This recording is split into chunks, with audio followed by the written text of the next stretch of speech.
Hi everyone, welcome into the Road Safety Capacity Building Program. Very nice to have you here, and just to let you know, we'll be starting in just a couple of moments once we allow for the rest of the participants to come into the platform. So please be patient, we'll be back with you in a moment.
All right, good morning, good afternoon, good evening, wherever you may be. My name is Blaise Murfitt, and a warm welcome back to the Road Safety Capacity Building Program, which is brought to you by the Asian Development Bank, the Asia Pacific Road Safety Observatory, the Global Road Safety Partnership, and the International Road Assessment Program. This is our second webinar as part of our Road Safety Management module. And a very warm welcome to you all. I'll just do a very quick couple of announcements before I can pass over to our fantastic experts who will take you through two great sessions today. Michelle, I might just ask you to move to the next slide. Thank you. Actually, Michelle, if you just scroll through to the interpretation, I might just get that first, given we had last time problems. So very glad to report that our Russian translation is now back working. So what you need to do is go to the bottom of your Zoom application and click the interpretation button and select the Russian channel. If you are needing Russian translation, you will find it there. And in case we do have any interventions during the course of today in Russian, I will instruct participants who need that translation back to English what to do. But yes, if you need Russian translation, please use the interpretation button at the bottom of your screen. Thanks, Michelle. Let's go back to the first slide. Thank you. So today, as I mentioned, a couple of great presentations. We'll start off with Sam Cofield, who's Head of Road Safety at the Transport Accident Commission in Victoria, Australia. And then we'll hear from John Fletcher, who's the Principal Road Safety Specialist for TRL, and his colleague Tony Matthew, who is Principal Transport Specialist at TRL, two really detailed and very practical sessions talking about how to make road safety management work in order to save lives on the roads. Okay, next slide. Thank you, Michelle. Thank you. As with last time, please don't hesitate to utilize the Q&A button for any questions and comments. like I said last time, this really is a unique opportunity for you to ask any question that you would like. Please, if you have specific problems in your country or city or state that you think our experts could provide some guidance, please feel free to put into the Q&A, and I will try and get to all of those questions during the course of today. If you also, of course, have any technical issues, please use the Q&A as well, and we will try and get back to you there. And a reminder that the certificate of attendance will be available to people who complete all the webinars and the homework assignment. I should also let you know for our Russian speakers that the Russian language version of the presentation from Monday is now available. It should have been sent to you if you are a Russian speaker. If it hasn't, please do let us know through the Q&A, and we will get to that as soon as we can. Okay, so with that, it's time for me to stop talking and to warmly welcome our first speaker, Sam Cofield from the TAC, to deliver the first presentation today. Sam, I'll give it over to you and ask you to share your screen. Thank you. Thank you. Hi, everybody. It's really nice to be able to speak to you today. Just get my screen up and then we should be okay, I think. Yes. Here we go. Okay. Yeah, so as Blaise said, Sam Cofield, I'm the head of road safety at the TAC. The TAC, it's short for the Transport Accident Commission. And if you look at that map of Australia, we are the third-party injury insurer in Victoria, Australia. So a fairly small state, but with a relatively large population, around 6.15 million people, about 5 million vehicles. And we look after anybody who has been injured in any type of transport accident, not just vehicles on the road, public transport as well. The only things we don't insure people for is cyclists. So if you're a cyclist and you have a crash on your own or with another cyclist, you're not insured through us. Apart from our role as an insurer, we also have a role of reducing road trauma. Because we're a government insurance agency, we actually work under legislation, so Victorian state legislation. And there is a very specific part of that legislation that says that we must reduce the number of people killed and seriously injured on Victoria's roads. And we also must reduce the cost of road trauma to the Victorian community. I've been working in road safety for almost 25 years. I actually started my life on accident black spots program, so working in infrastructure. So long history, but I now work right across, I suppose, the entire safe system in the role that I have. What I've been asked to speak to you about today is the role of a lead road safety agency. And so I thought I'd talk about what I see as what a lead road safety agency is. So for me, the lead agency can be any agency that has the strong desire to make a difference in terms of the number of people killed and seriously injured on your roads. It could be the health department, it could be police, it could be the transport department or roads agency. It could even be somebody like ourselves, a third-party injury insurer. I don't think there's a right answer, but I think that there is a lead agency, somebody who takes control, takes the lead is really important. What I see in a lead agency as doing, I think is fairly similar around the world, and you see that the most successful jurisdictions barely much having this type of model, which is the first thing you need to be able to do is gather and analyse crash and injury data and statistics. because without that, you can't understand what your road safety problems, what are the problems you're actually trying to solve on your roads. But also, once you've actually developed strategies to solve your problems, to actually monitor and evaluate. That doesn't mean, as a lead agency, you have to have all that data, but you have to have the ability to gather it and to somehow analyse it.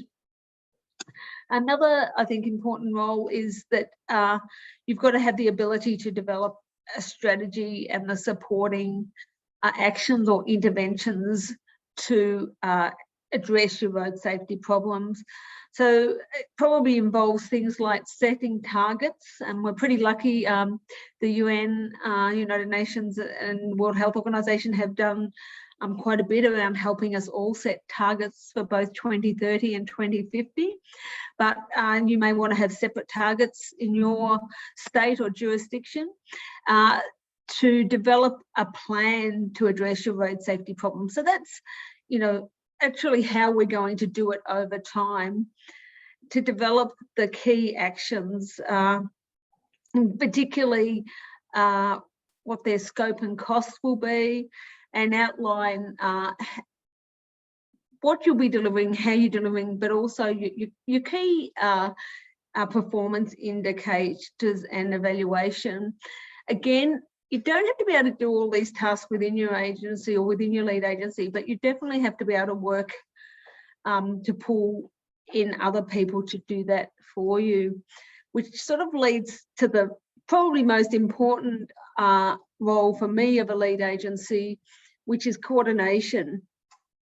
Most jurisdictions have at least a transport agency, police, and a health department, and at the very least, they're all road safety agencies and need to be coordinated and work together if you're going to get good road safety outcomes.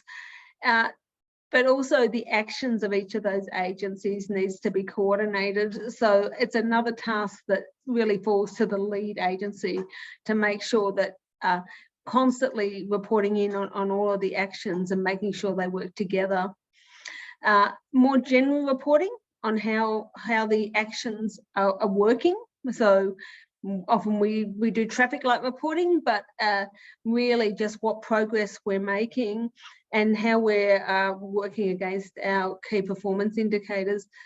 And I think another area that I personally think is really important for your lead agency is to have all of the key messages that are going to government and to the community under their jurisdiction, so that you've got a consistent promotional effort. Now, sometimes that effort relates to advertising and more sophisticated road safety, public education, such as social media, etc.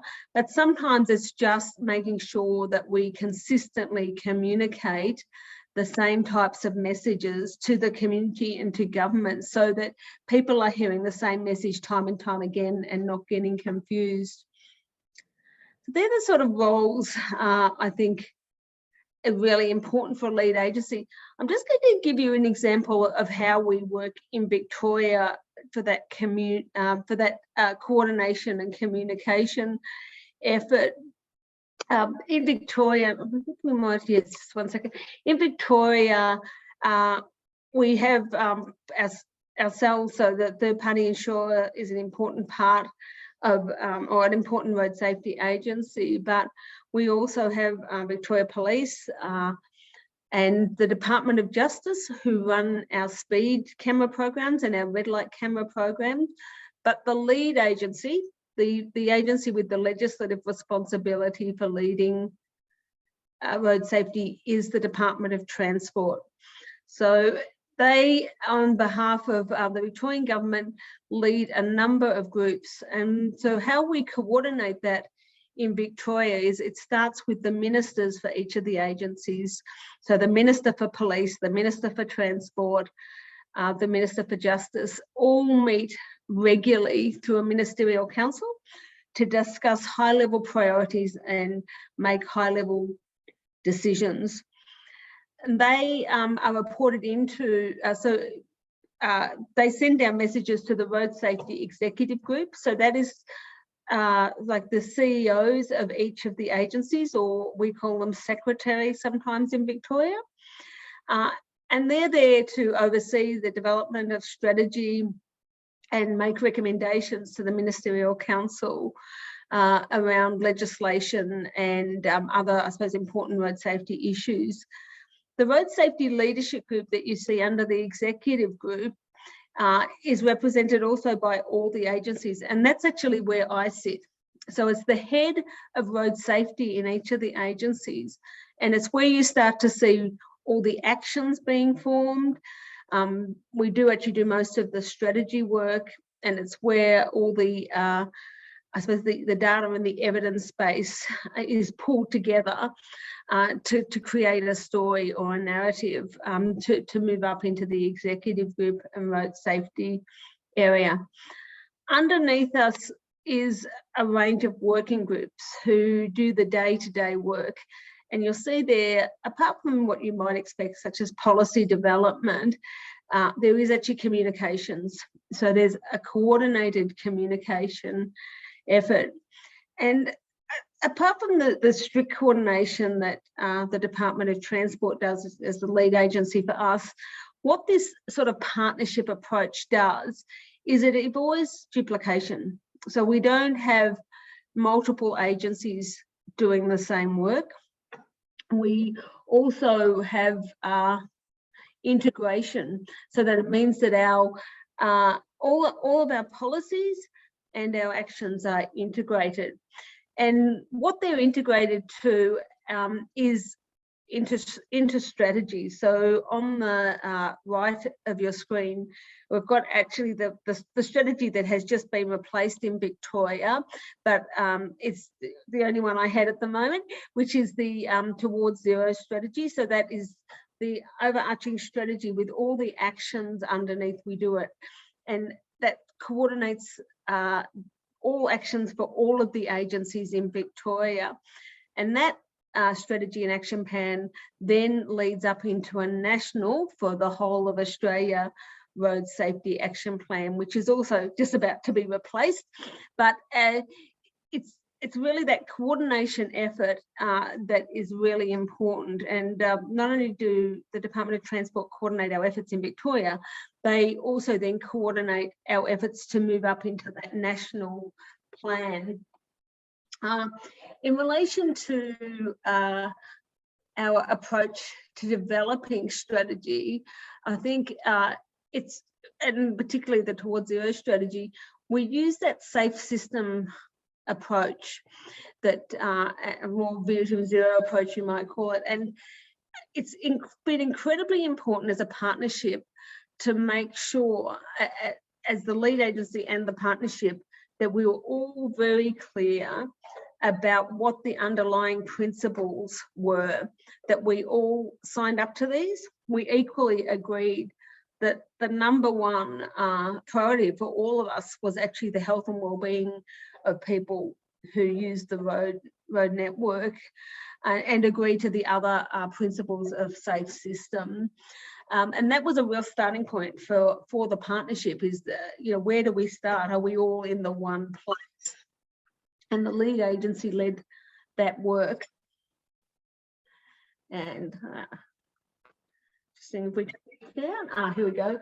I think the other thing that we all wanted to agree on was what the overarching evidence base we were going to use, and that we were all going to embrace the information we had to hand on the body's ability to absorb energy, which is sort of around impact speed or impact force, and how we could potentially protect the human body from impacts that are greater than the body's ability to absorb. So I'm sure have all seen slides like this before, but again, it was actually an agreed on principle that this was what we were going to use as the starting point for our evidence base. And this is the approach we use in Australia to how we demonstrate the safe system approach.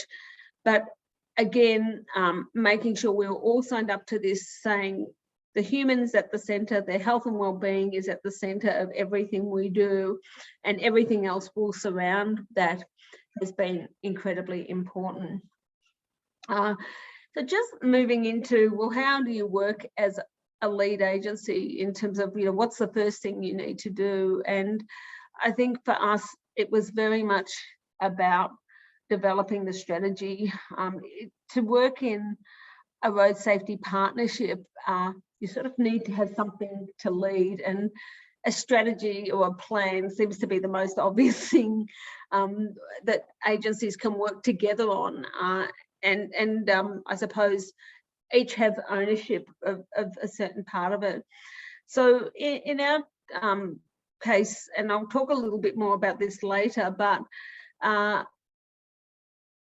ensuring that we've got good both quantitative and qualitative data and research.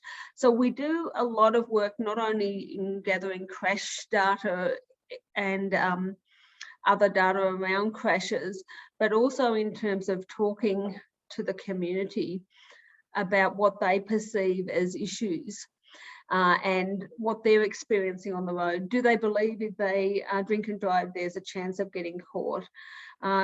Do they believe that speeding is really risky? As an example, gathering all of that sort of evidence is really important. Setting targets. The most important thing from Victoria's perspective is moving beyond the idea of less is good to saying specifically reaching a certain target is good. So our most recent target in terms of fatalities was to get to 200 by the end of 2020 last year.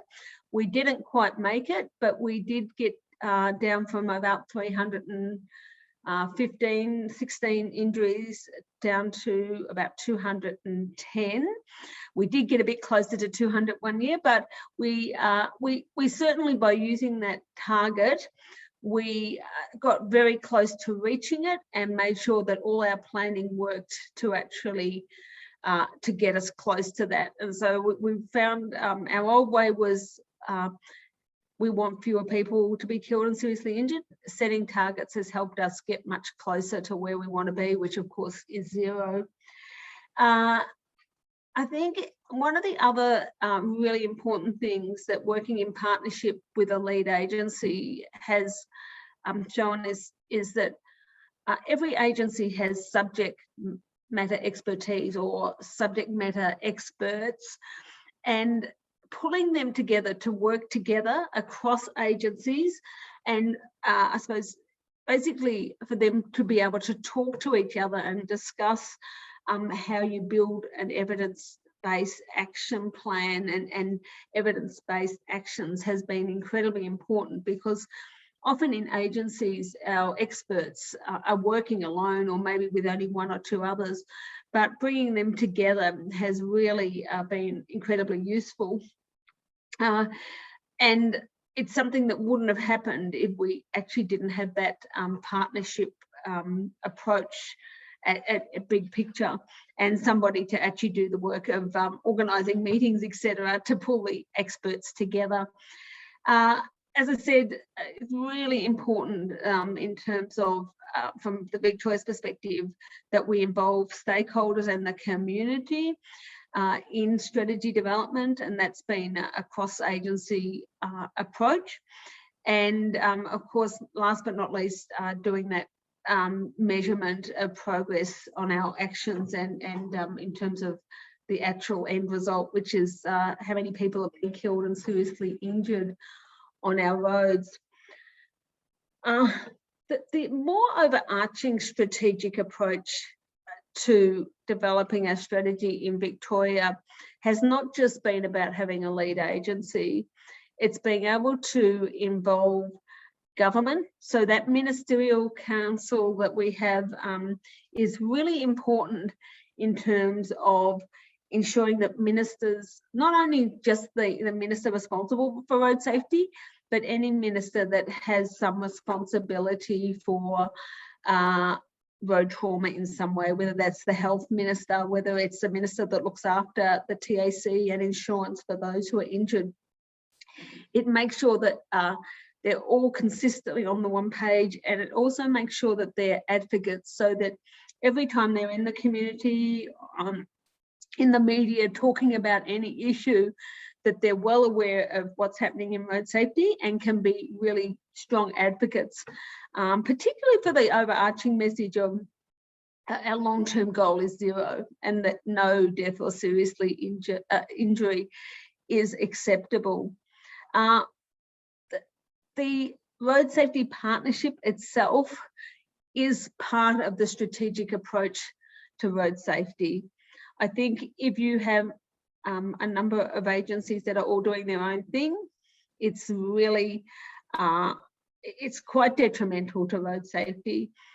At the very least, even if you're not building a strategy together, I think that having a partnership where you can at least come together to discuss what you're each doing and how you might be able to support each other and make sure that there's no duplication or overlap, I think is quite important.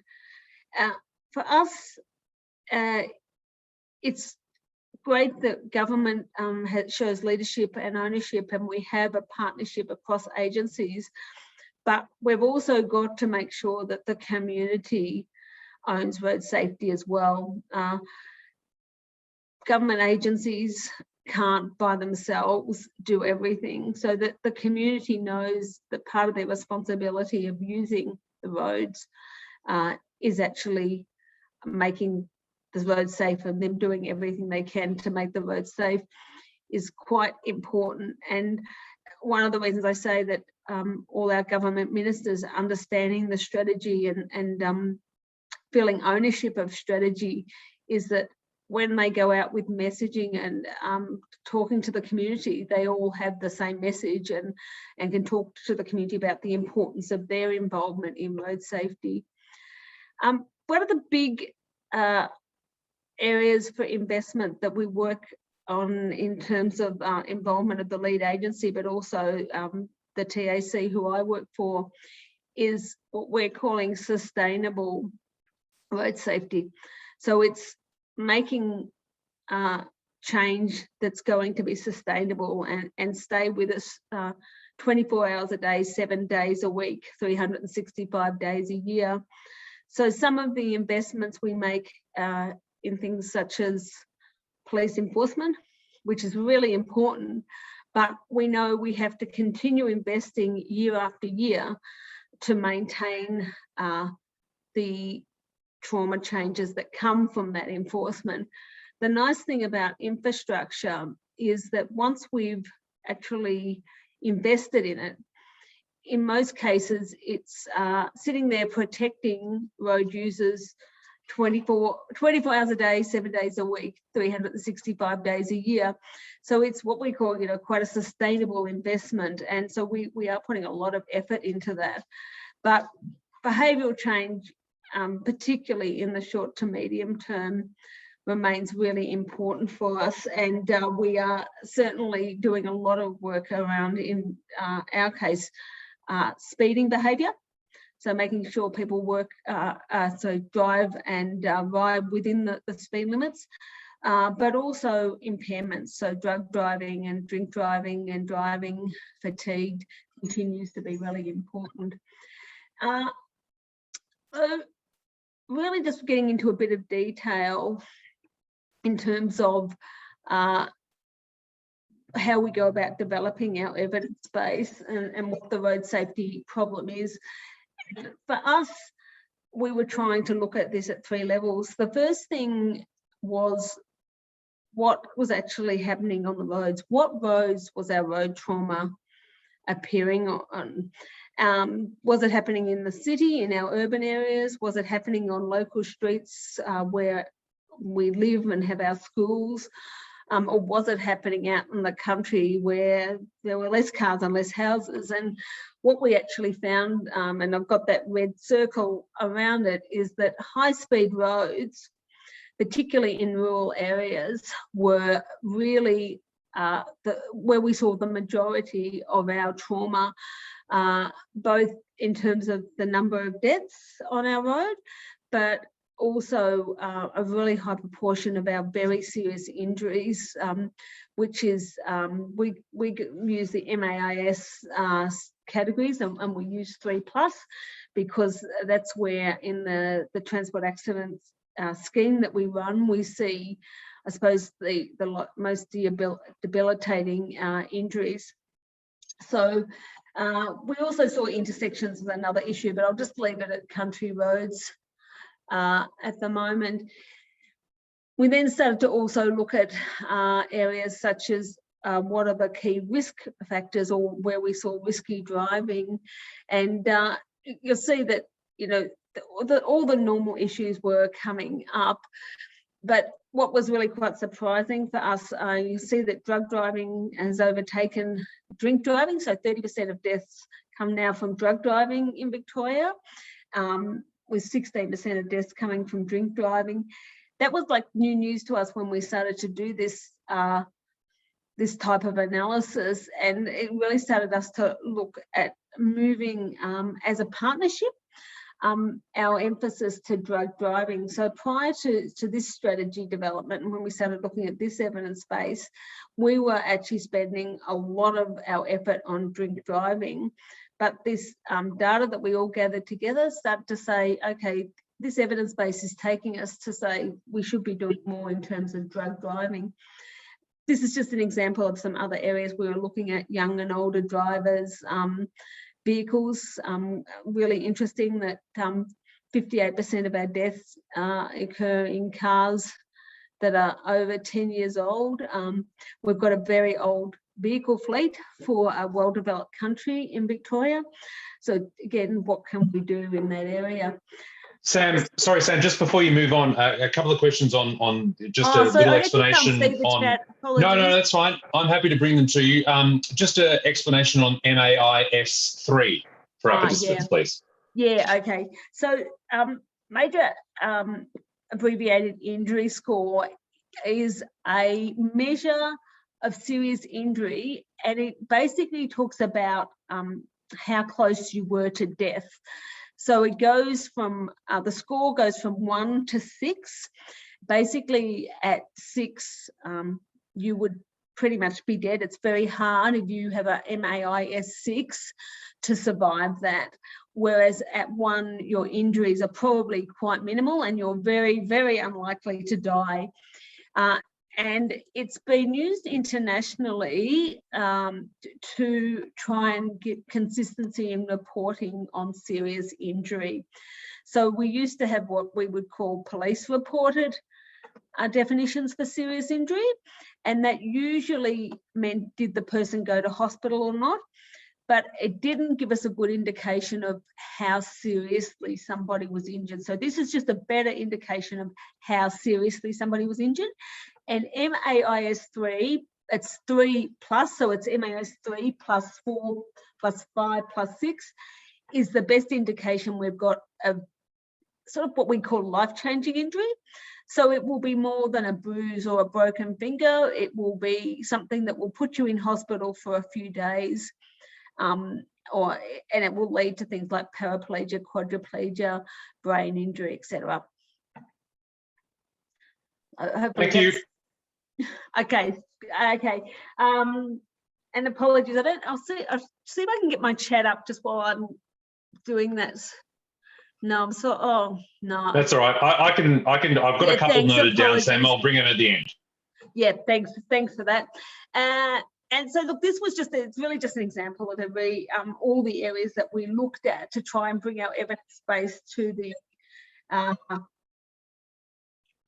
this strategy development process. And sorry, I've tried to get chat up and now I'm not moving my slides.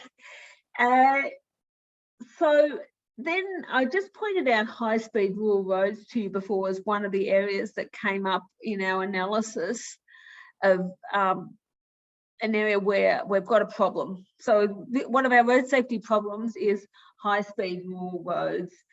And this particular slide includes intersections. So if you were looking closely at the numbers that I showed you before, these ones are slightly different because the previous one was just looking at the mid-block. But really what we saw was that 121 of our deaths at this time, which was probably out of about 250, were occurring on high-speed rural roads. So about half, almost, or close to half, were occurring on our rural roads and responsible for 1,036 serious injuries. So this is a large part of our road trauma problem was sitting on these rural roads.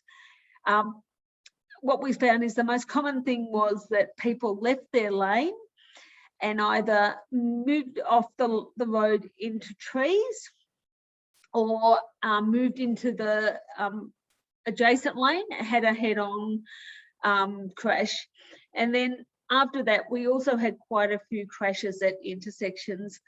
I don't think it's, I don't think any of you would not understand that high-speed rural roads mean that people are travelling at a high speed. So the fact that if something went wrong on the road system, that they got very severely injured or died is unusual. But when you actually couple that, particularly with our old vehicle fleet, and I talked about our older vehicle fleet, it really was ending up in a lot of our road trauma problem. Even though it looks like a very small state in Victoria, we have about 250,000 intersections and about 170,000 kilometres of rural roads. So there's a lot of roads to treat when we're starting to look at this particular issue. And what we did was start to say, and I'm just using this as an example of how we treated one of our road safety problems, is how can we work together as road safety partnership? So this was particularly the TAC and Department of Transport working together to start treating the roads. And the first thing we said was, how can we treat the highest risk roads? So some of those high-speed roads had really high risk. They had a lot of fatalities and serious injuries on them. And we looked at funding flexible barriers, so sometimes known as wire road barriers. Just told you, around 170,000 kilometres need to be treated, and we were going to treat 230 of those 170,000 in terms of divided, and another 100 in terms of undivided roads. So we're only just starting to touch the surface, but these were the highest risk ones.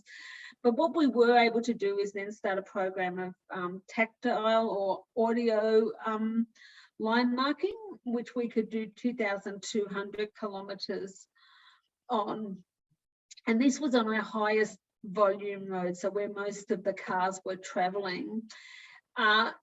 And the next thing we looked at was actually then looking at our speed limits and saying on a case-by-case basis, meaning looking at every road individually, we'll start to actually reduce speeds to take some of the energy out of the system.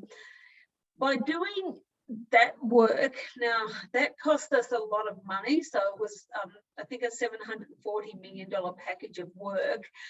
We were actually able, and we did this work as a desk-based analysis to actually reduce, improve our road ratings, not so much in the 3-star category, which I know when we talked about IRAP and the work that they do, we normally talk about getting 3-star roads. You can see that about 94% of our roads were already at 3-star. So this was actually happening on relatively good quality roads, that road safety problem, those deaths and serious injuries. We're able to move them up to 96%. But what we were able to do was move our 4-star roads from 32 to 48%. So we were starting to get closer to having safe system roads, i.e. roads that protected drivers and riders at fairly good levels. So that was that program. The word SHRIP down there stands for Safe System Road Infrastructure Program. Sam, about 5 minutes left. Okay, I might just quickly move, I'll just move over through this one.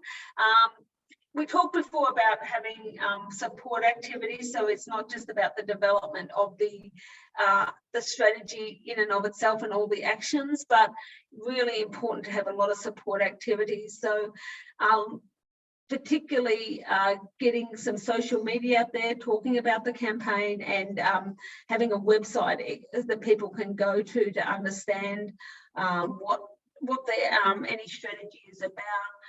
Just sort of talking about that strategy that I've just talked about, the development of, we actually managed to move our death rate down from 4.24 per 100,000 over a 5-year period, or just over 5-year period, to 3.23 per 100,000.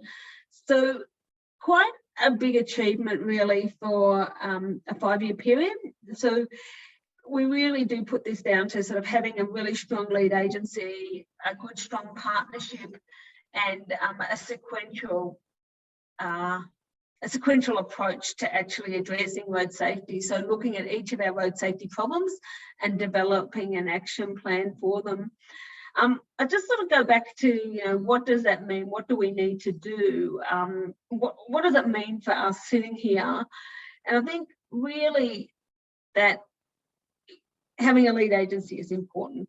If there isn't one, and that's probably the first thing, creating a lead agency is really important in road safety. And also to confirm not only who they are, but what they're going to do, making sure that they're well supported in terms of road safety expertise, that the government supports them as the lead agency, as I said before, having access to data, and I know you're going to be discussing that in a moment, but also access to funding. It's not everything, money's not everything, but you do need some to actually make a difference. If you've already got a lead agency, do you already have really good relationships with other road safety agencies? If not, I would say this is the first action, to form a partnership with the aim of developing a coordinated strategy or plan. In terms of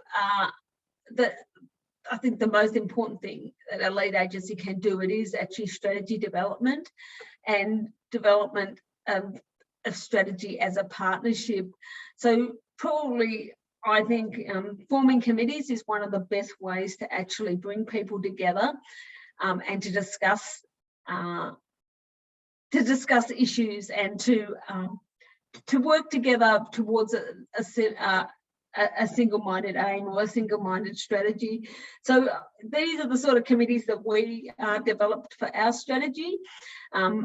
Headed up by the lead agency, we have a steering committee that oversaw the development of a strategy, a data and insights committee who did all the data work and defined the road safety problems, a strategy and action development committee who actually developed all the actions that address the road safety problem, and then that all important communications committee who actually communicated the strategy out to the community, and also the outcomes. Their ongoing role as a communications committee is to let the community know how we're going in rolling out the actions, but also what the outcomes from those actions are. I know you're going to talk about data in a minute, so I won't talk too much about that. But I think having these committees, there's lots of actions. I won't go into them because we're running out of time, but I think one of the most important aspects of having particularly a steering committee for your strategy is to have an agreed upon target, and then making sure that all your actions and your strategy actually are working to achieve that target. I think I'm going to be running out of time here, but just quickly, as the last thing I would say is never to forget that the lead agency's role is coordination. And so roles such as providing secretariat for all the committees, incredibly important that you've got minutes and that we all agree that this is the way we're going forward. Setting up governance, so making sure you've got terms of reference for your committee and that everybody agrees that what committees are doing and they're all on the same path. You need somebody central to be liaising with ministers and other road safety committees to make sure, again, that everybody has the same information and the same messages. Usually that's the lead agency doing that. Knowledge and information transfer between committees and agencies is really important. So things like when reports are finished, so let's just say your data and insights report that you would usually do at the start of a strategy, making sure that that's fully available to everybody, really important. If it's sitting in one agency, not everybody can use that information. Funding bids. Having lots of input into government funding bids, really important, but somebody actually needs to coordinate them and do all the work that sits behind them. And I think the most important one for me is once you've actually got a strategy up, is actually monitoring KPIs and the delivery of actions to make sure you're going where you want to go. I always end with this slide, partially because I like the picture, but I think when you talk about it, there seems so much to do in terms of having a lead agency and all the tasks and underlying committees and actions that need to get organised. But if I look back 6 years ago when we were developing Towards Zero strategy, which just ended a year ago, and look at the results, I think yes, it seemed so impossible when we started, but now it's done and we're on the new strategy, and it was impossible till it was done. So thank you. Thank you so much, Sam, for that. Fantastic. And I should mention that Sam will be back with us for a session next week where we'll then even go further into detail on some of these key practical points that she's raised in terms of how to actually action some of these elements. Sam, before you go, I just wanted to raise a quick couple of questions and just brief responses, please, for time. Sam, one question came through from Maheswar from Nepal, and I think the question's really about, coordination in relation to kind of rural versus urban roads and some of those challenges. So that's one question. Mm-hmm. Another came through from Punso, who was asking to clarify around older vehicles. You mentioned kind of what your, what you think of as an older vehicle versus a more current vehicle. And maybe that's perhaps even as much as anything to do with the standards that might be within them. And then a final quick one is a question around strategies. You mentioned there were quite a few different committees there. Maybe one or two ideas around those strategies to avoid duplication. Although maybe, again, we could perhaps go into that a little more on Monday as well. Yeah, we'll not do that one on Monday. The other two, rural versus metropolitan roads. What I would say is in Victoria and pretty much in Australia, we don't differentiate too much in terms of planning. So when we're planning for the network to make it's safer, we look holistically at the road network, because if you've got a high-speed road in sort of a fairly built-up area, it will have the same issues as a high-speed road in rural areas. The thing is, the high-speed road in a metro area is probably already better appointed in terms of road safety infrastructure than a rural one. But we would like, all high-speed roads to look like freeways instead of, in Victoria's case, some of them are gravel, dirt roads, and they're still 100 kilometres an hour. So for planning purposes, we look at them all from the one lens, and then we make decisions about the whole road network as one. When it comes to delivery, so actually treating them and doing the actions, that's when we have separate delivery agencies. So a rural roads delivery agency and more of a metropolitan delivery agency. I think the second question was in relation to vehicles. Look, basically we do look at 10 years and older as being an old vehicle, and I say that, and it's right, it relates pretty much to vehicle standards. and when we saw some of the modern vehicle safety features coming into the fleet in Australia. And the three features that we have seen make a really big difference in terms of the Australian context.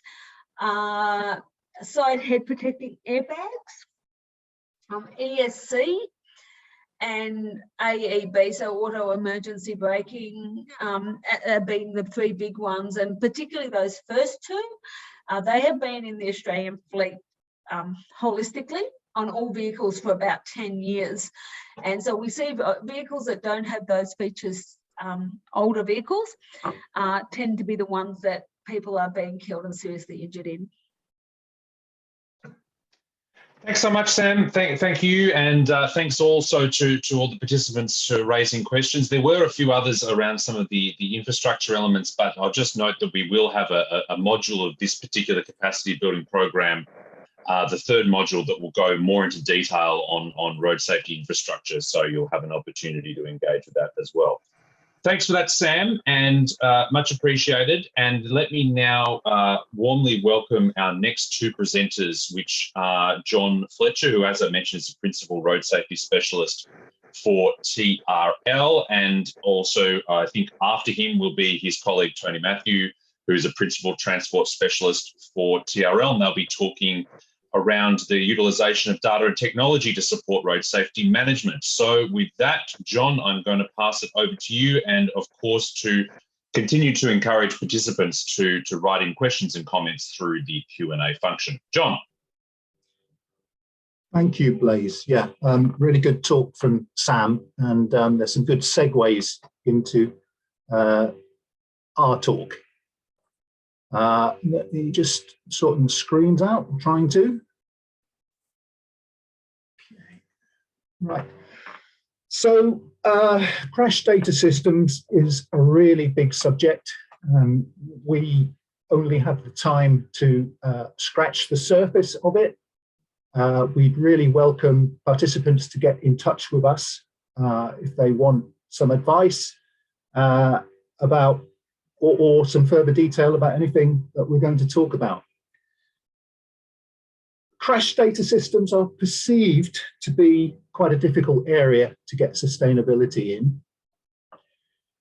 One of the reasons is that if the project doesn't work, it's very clear because there's no data to analyze. I think other projects don't leave such a footprint. What we're going to cover and say is that crash data, again, mirroring what Sam has said, is absolutely fundamental to road safety, but also to safe systems strategies. Another thing we hope to demonstrate is that when you get the project right, and particularly coordination correct, then these systems do work and can provide really useful information as the basis on which to get reductions in fatal and serious injuries.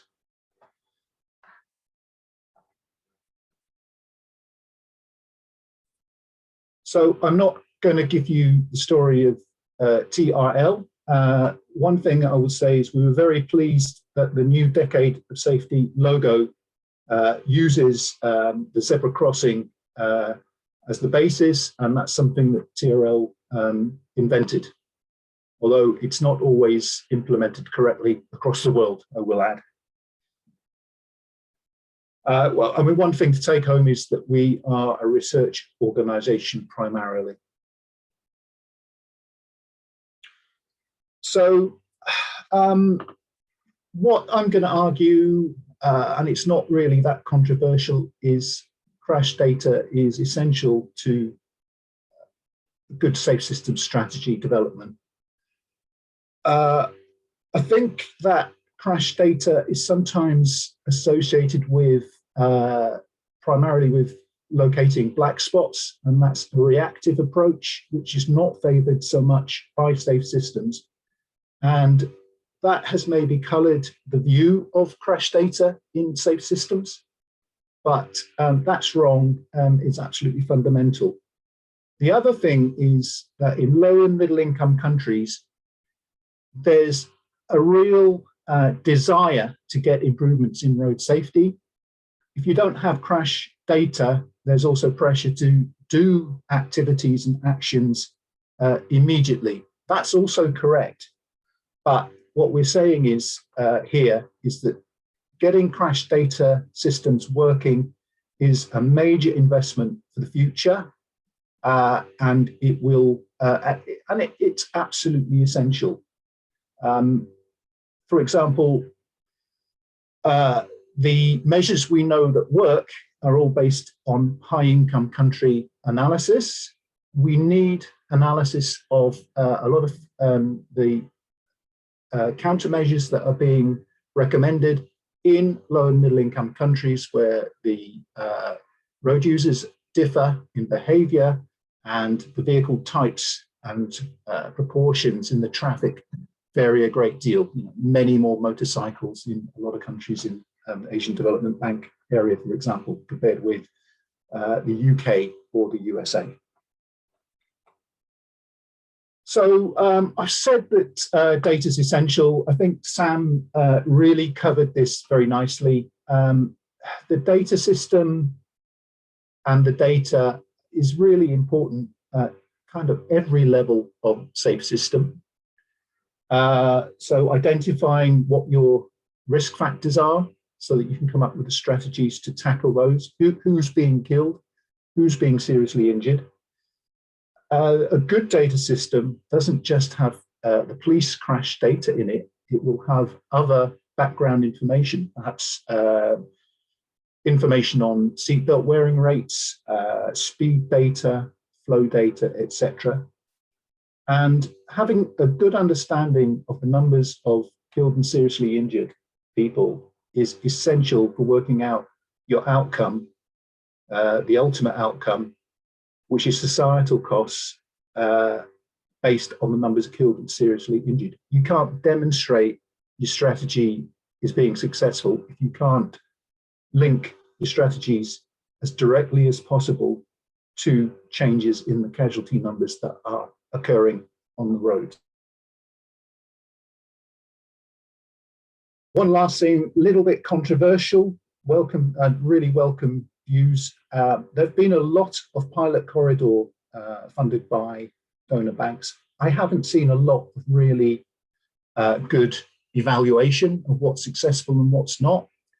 And I think that's because there is generally a lack of crash data before these corridors are frequently put into place with pilot approaches.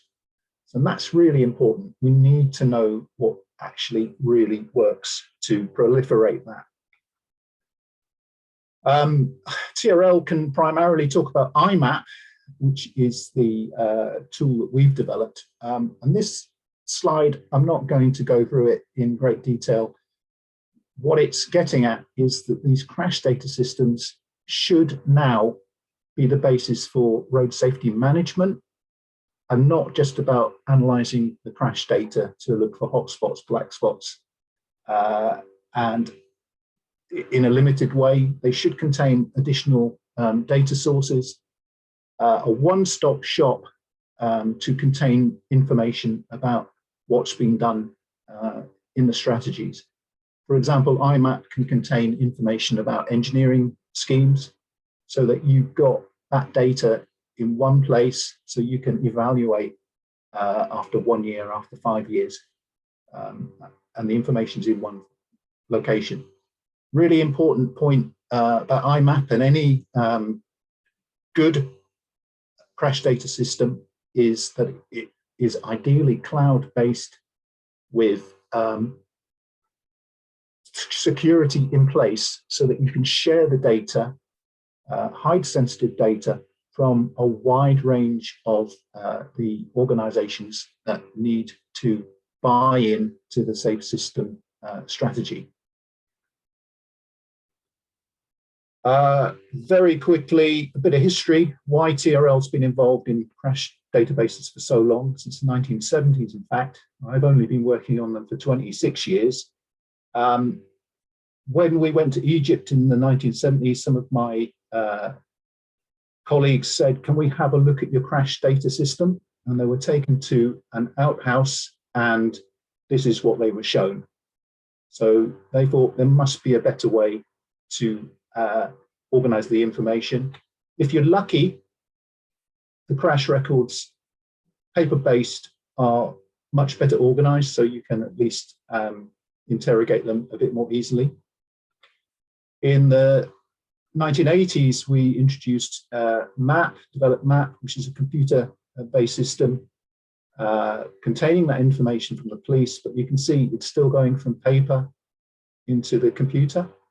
But when it's in the computer, you can reanalyze the data, you can do reports in a repeatable way very easily. So to the current day, we've got IMAP, which is a cloud-based, web-based system, very much easier to access. Doesn't have to be installed on individual machines with all the problems that brings and security issues. And what Tony's going to be talking about is that further step of using new technology such as mobile devices to collect the data better. So the crash location and also scene photographs, which are absolutely invaluable for road safety analyses. So Tony, you ready to take over? Yes, thanks, John. I'll share my screen. Yep, and we'll take it from there.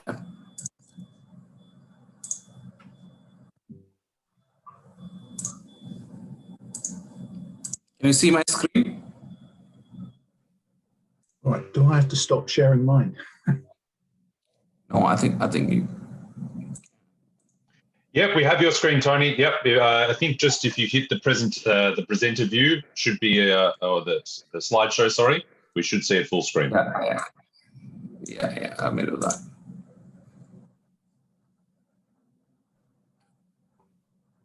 Okay, I think we are good. Can you all see? Yeah.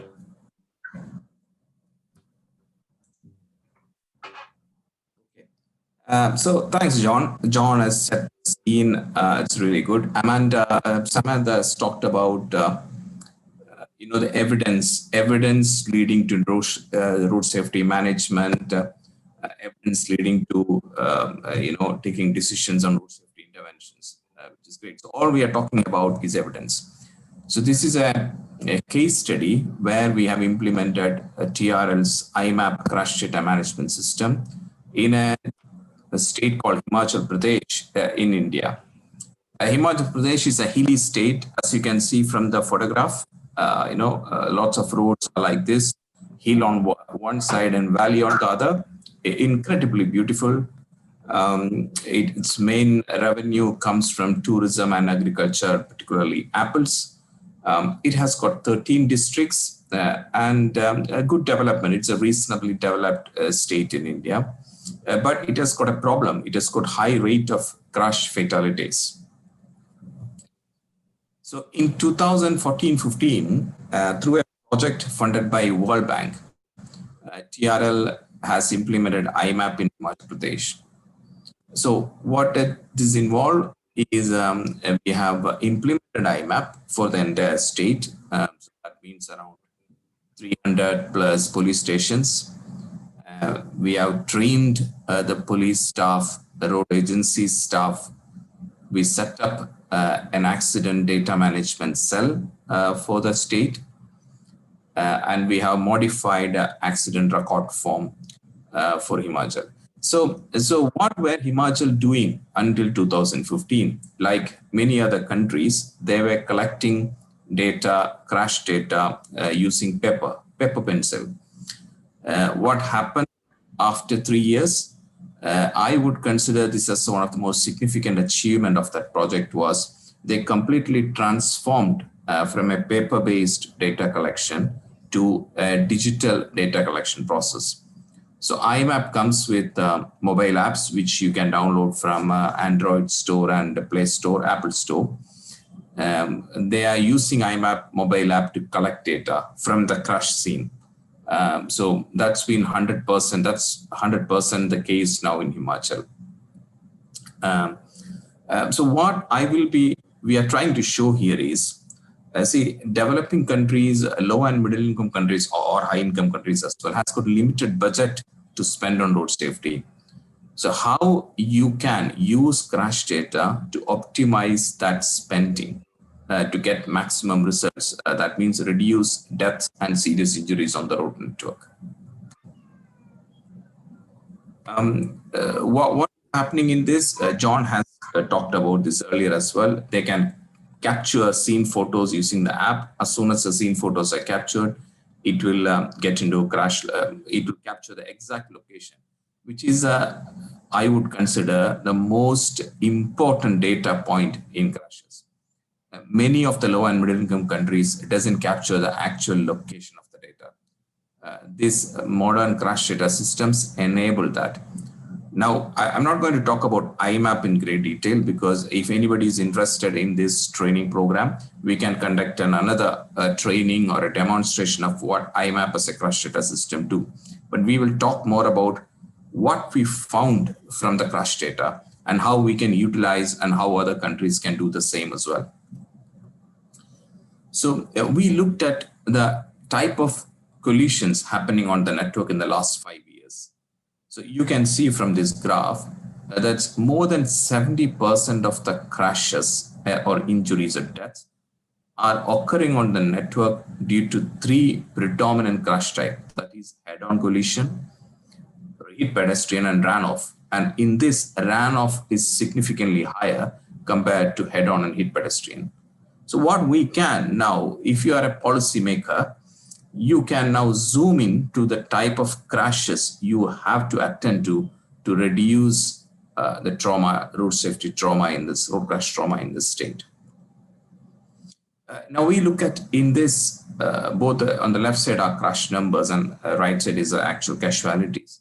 So if you look at, again, out of these 3 different type of crashes, runoff crashes are, fatal crashes are really, really high, and even fatalities are really high as well compared to head-on and hit pedestrian. So I would, as a policymaker, invest a good chunk of my road safety fund available on treating runoff road crashes on the network if I want to get immediate result or kind of capture the low-hanging fruit. Now we need to understand, but how can I reduce the runoff crashes? We will further get into that. Again, you look at rates, runoff crashes, the fatality rate, that is fatalities or deaths and serious injuries per crash is higher in runoff crashes. It's not surprising, because if you're involved in a hit pedestrian accident or a head-on collision, your number of fatalities or deaths or serious injuries will be 1 or 2. But in the runoff crashes situation, you have one driver making a mistake, and then you will end up having 20 to 30 deaths on that one crash, which is a common, or not common, but which is a problem faced by this particular state. So obviously, runoff, the fatality rate is real high in runoff crashes. We looked at then, we picked up runoff crashes and we tried to study that across the region. So, okay, as a policymaker, I know that I have to deal with runoff crashes. I have to invest money to reduce runoff crashes. Now, where should I invest? We looked at the distribution of runoff crashes across the state. Shimla has got 13 districts, and it's very clear from this graph where the money has to be invested, right?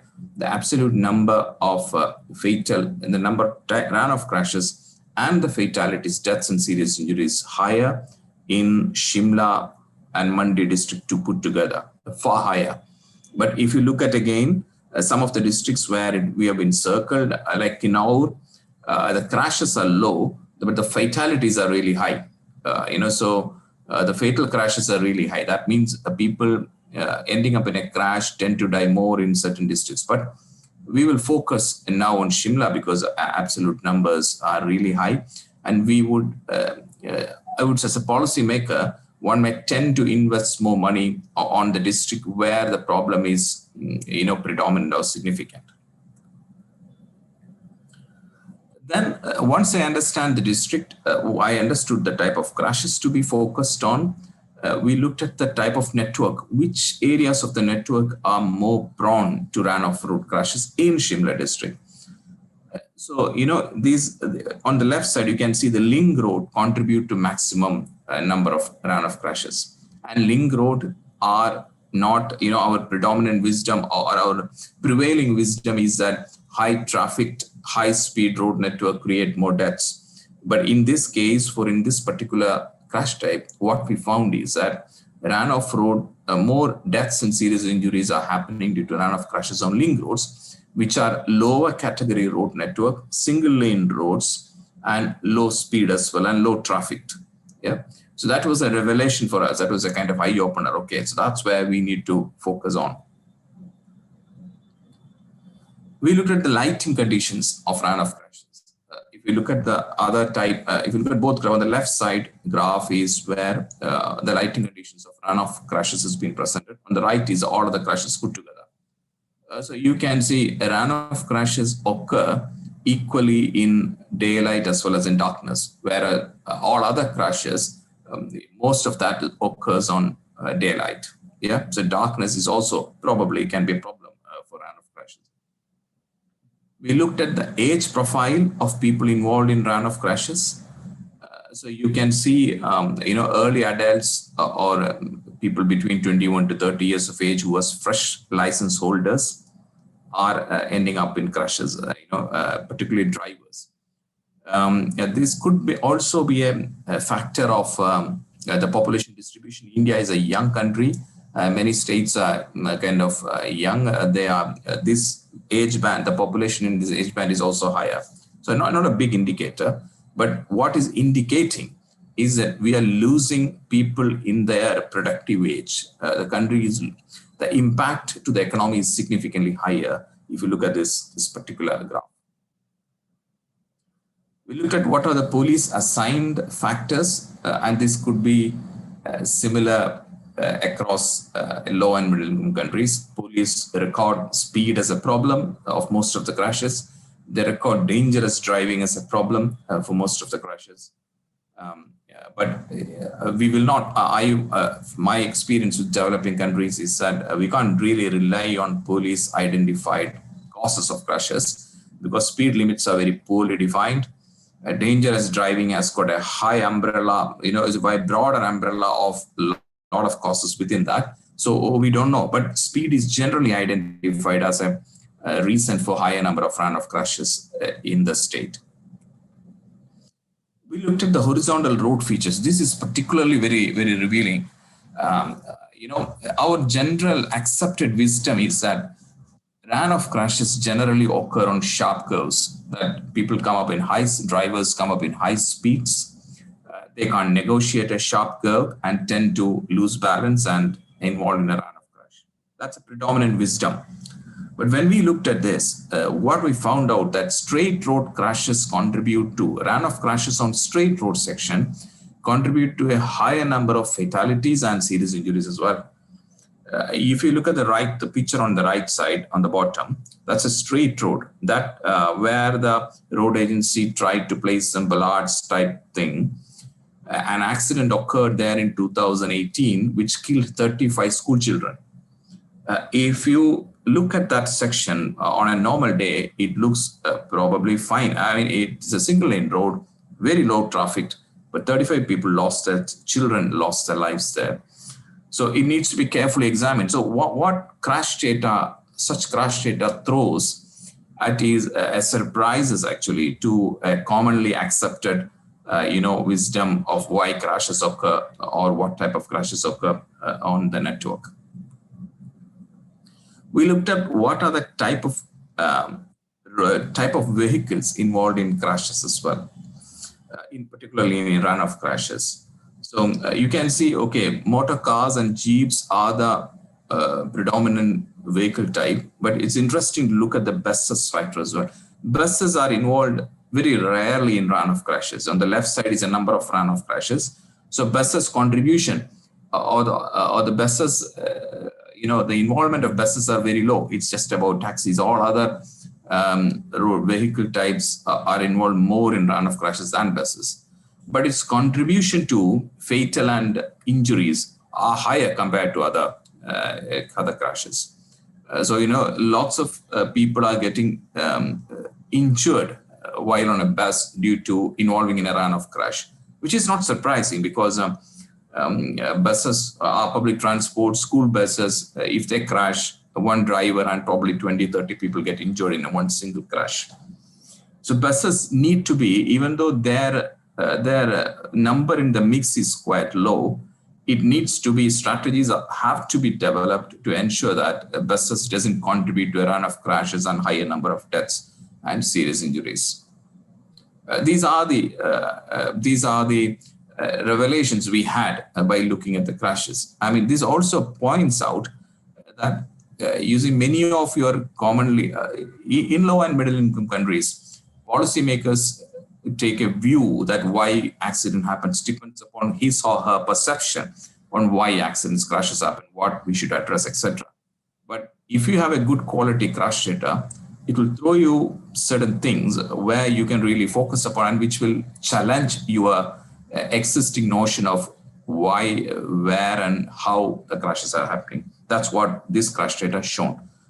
John will take you forward further into how we can apply safe system to tackle what we have seen. John, over to you. Stop share. Yeah, thanks, Tony. Yeah. And John, just about 15 minutes left. Okay, no problem. We're good. If this will share. Come on. Yeah. Okay, can you see the screen? Not yet. Great. Okay, so sorry, John, we cannot see it. Oh, okay. Oh yeah, that's what I need to do. Yeah, that looks good. Brilliant. Okay, get that out of the way. So Tony's really nicely explained why the data is an eye-opener and allows you to potentially target the strategies you're actually going to invest in more clearly. So I'm going to put that into the safe system context. Now, I think one of the reasons that one of the UN safe system pillars is road safety management is precisely because for low and middle income countries, we need more information, better crash data, and also something that Sam emphasized earlier, coordination as well. As far as the crash data goes, the key things for me are the use of the data to plan strategies so that they're targeted at the real risks and the real problems, not guesses, the actual real issues. And to follow that up, we really need to monitor and evaluate much, much better than's happening at the moment. That goes for high income countries as well as low and middle income countries, to be quite frank.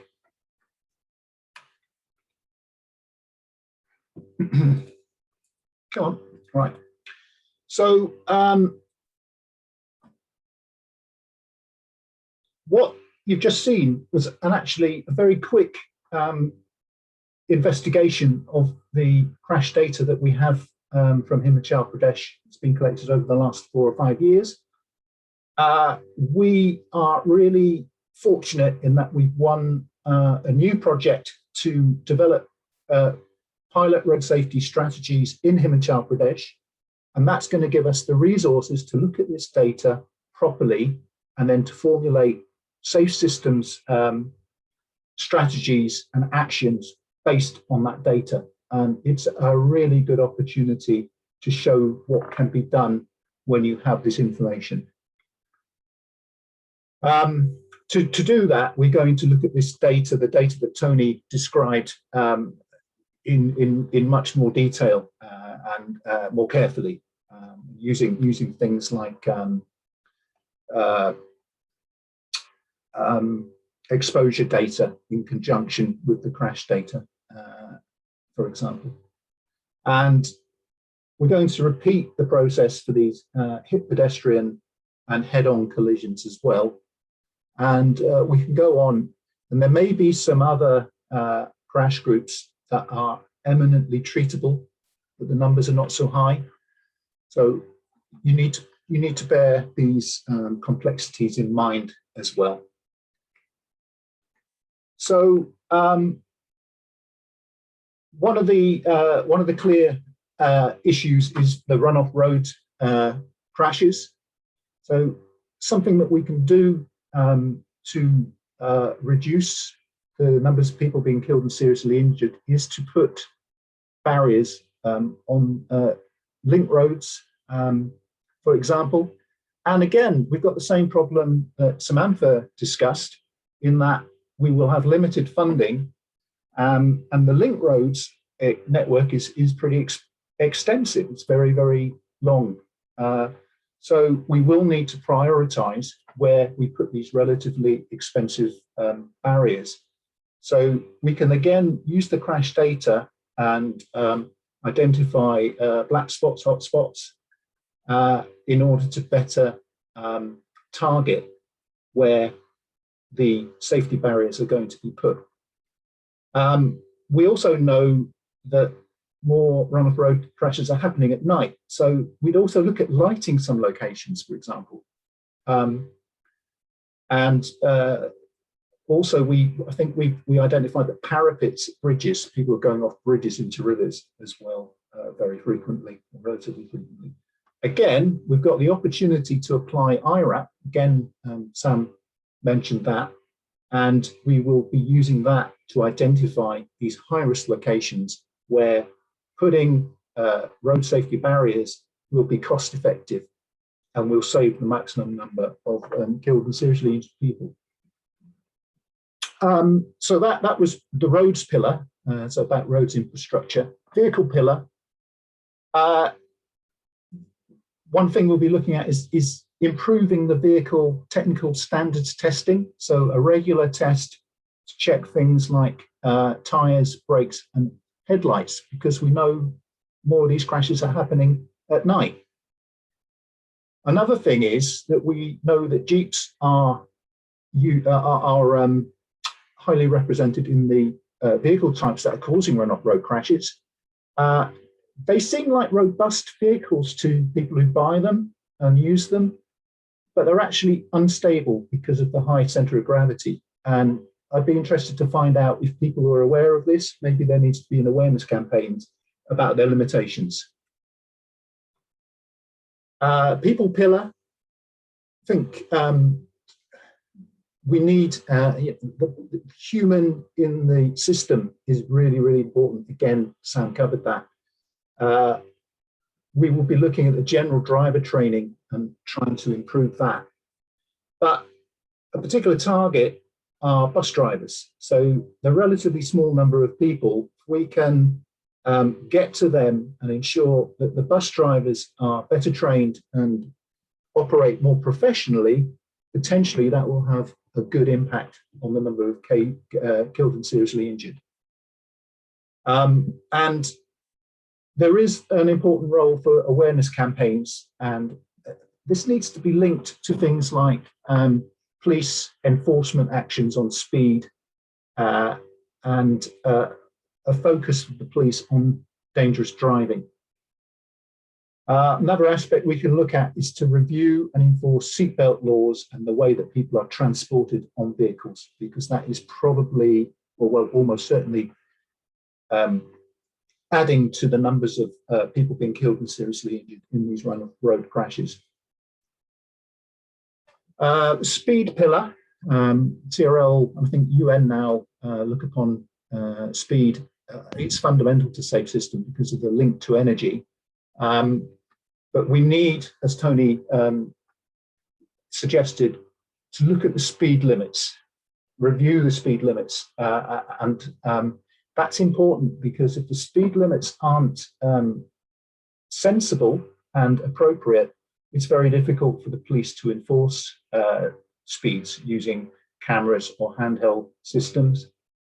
The data can also be used to help the police focus their enforcement activities at the locations where people are speeding and having crashes that are the result of speed. Finally, something that's traditionally quite difficult in safe system strategies is the post-crash pillar, and that's about the way getting people the right medical treatment quickly. What we can do with the crash data is to look at the patterns overall across the whole state where people are being killed and injured, and relate that to where ambulances are and the medical facilities are, and then plan and optimize those. And in Himachal Pradesh, which is fairly rural, that is a real challenge. Some of the outer areas of Himachal Pradesh, it takes hours and hours to drive there. And that's clearly going to have an impact on the numbers of people killed and seriously injured, because it's so important to get the appropriate medical treatment within an hour, and ideally within 10 minutes, and certainly the right treatment at the scene. Tony, do you want to cover this, or will I? You're on mute. You stay on that slide, I will explain. That's okay. Yeah, absolutely. Yeah, so our experience to sustain crash data systems from where we are implemented is a few. So we have to have local commitment. So it is essential to have a police buy-in for a crash data system, because they are the first responders in the event of a crash, and they have to take ownership of the system. Now, the second is clear responsibility to collect data. Can't ask police to collect all the data. They would not be interested. They are interested in collecting data related to crime, their job, and also to present in court the information they want to present in court. Police role should stop there in terms of crash data. We will have to have good standard operating procedures to be in place for road agencies to collect their data, road environment related data, vehicle agencies to collect vehicle related data, and health. And these systems has to be connected to the hospitals as well. Somebody asked a question, I can see. I mean, if you use a web-based system, anybody can access in a region, in a state, or in a country. So hospital has to has to record injury-related data. Some of the systems and areas where it fails or where it doesn't receive the buy-in of the police is because police has been asked to collect too many data, and police can't do that. And then training. If we want to change this institutional process from a paper-based to a digital process, the training has to be continuous, and it has to take place over 2 to 3 years, repeated training until the switch happened. Sometimes, investment, multilateral agencies and others make a mistake of, have a training session of one time and then leave it at there. That will not make a change. Then got systems and IT is very important. One thing I haven't mentioned here, but it's really, really important is you have to, it's better to go for code solution, commercial off the shelf, rather than trying to develop on their own, because time and again, a lot of literature, a lot of experts has commented that it would be a folly to develop a system on their own rather than buy products where research has been, there are research behind such kind of products. And then it should have a mobile app capability to collect data, and it should be able to link with existing databases if they have in the country. And any crash data system implemented should be configured to the country's or region's needs. There is no one size fits all kind of phenomenon. Yeah, I'll stop there. John, yeah, carry on. John, just about 1 more minute. Okay, so not much to say there apart from we have this opportunity to used the crash data in Himachal Pradesh to develop a really comprehensive safe system strategy and to test out safe system approaches in the field prior to them being rolled out right across the state in a following ambitious program of actual implementation. And there are long-term successes that TRL have had with MAP and IMAP. I mean, Papua New Guinea, for example, that's viewed as somewhere that's difficult to do things and get sustainability, but their system's good. So, it really is possible if you get the starting conditions right and the project right. And the balance between IT and also road safety knowledge is extremely important as well. Then these systems can be made successful. Conclusions, I don't need to go over that, you can read those. But as we said, we've only been able to do a very cursory look at the requirements for crash data systems. Please get in touch with us if you want to learn more. Thank you very much for this opportunity. We really appreciate it. Thank you. Thank you. Thank you, John and Tony, so much. And just before you go, I just wanted to have an opportunity to give over just a couple of quick questions, and if you're able to make it very brief responses. I think, Tony, you talked a little bit there to the importance of integrating crash and hospital data, but maybe just another comment or two there if you would like to on this quite important issue, and one I know that I've heard from many countries about these issues about how to integrate hospital data or in fact, more generally, different data sources in a country. Number two is a question from Krishna about whether the IMAP app itself is one that is purchased or registered for, if you have any information there. And then finally, a question around, Sam and also you, John, have mentioned there, of course, the importance of integrating into road safety management. So any brief thoughts you might have in how to kind of take this kind of data and make it relevant to the types of committees or agencies that Sam was talking about before? Okay, I'll leave those questions with you guys. And again, just briefly, please. So, Tony, I'll handle the first one.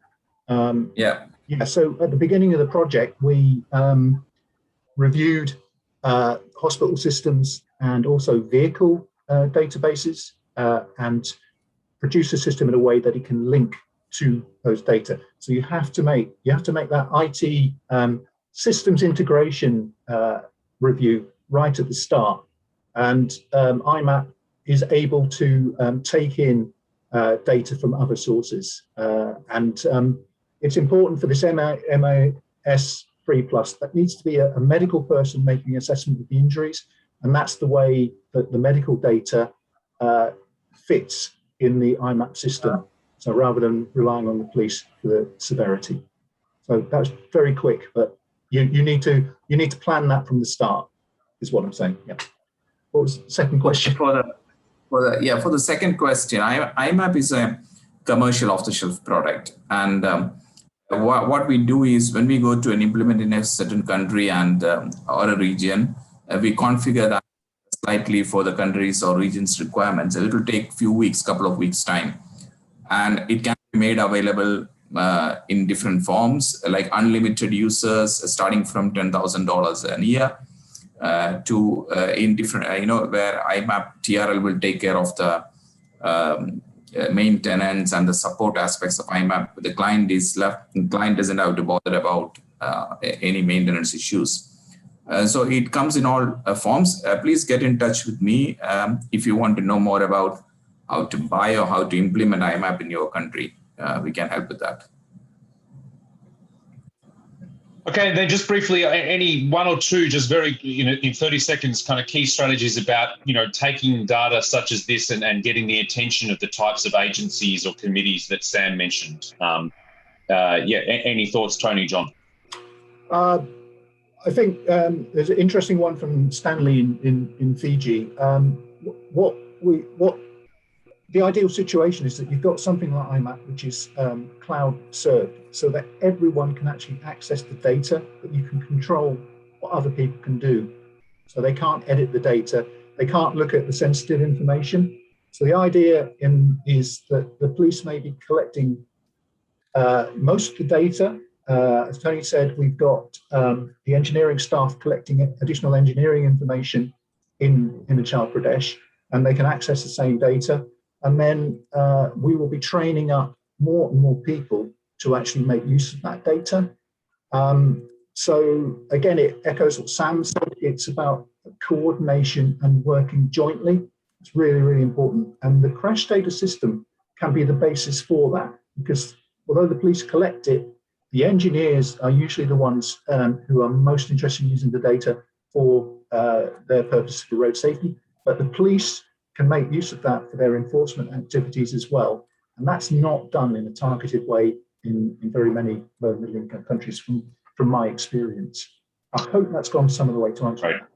Yeah, thanks, John. Fantastic. And look, I'm aware of time, so I'll thank you both a lot there. And I just wanted to emphasise to all of our participants, you know, you can see there, John, Tony have listed their contacts.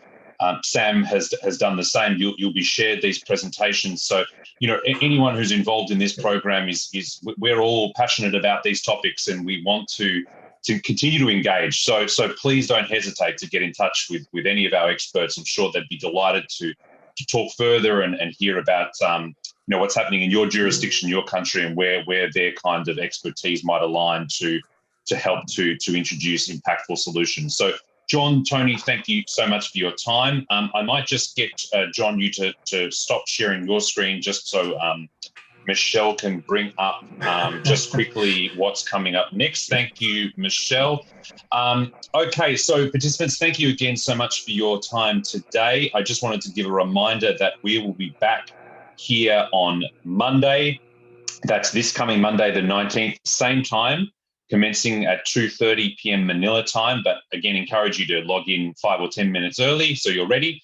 That session will actually go for 120 minutes because it is designed as a practical training session. We'll run through a number of different activities during that, which will really break down and explore the issues and topics that have been introduced over the last 2 webinars. So please do ensure that you're online for that. And also during that session, we'll also then explain and assign you your homework activity, which you see that you will have about 10 days to complete following Monday's session, which again are exploring these issues and hopefully making you feel that engaging in road safety management is something really possible and also something that's going to have a really strong impact to support your road safety work. So again, let me give a warm thanks to Sam, to John, and to Tony for their presentations today. To all the participants, of course, have a wonderful rest of your day and weekend, and we look forward to seeing you here online on Monday. Thank you so much. Thank you, please. Thank you. Bye.